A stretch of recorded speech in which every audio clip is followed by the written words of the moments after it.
देखो भाई, ये सारी चिड़िया तो खाती हैं दाने। मैंने इनके लिए दाने रखे हैं 2-3 प्रकार के।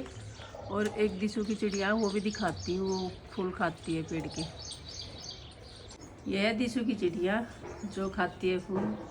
पता नहीं इनका रस पीती है या फूल खाती है।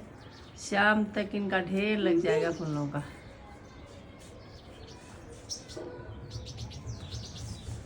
तो ये चिड़िया आ गई दिसू।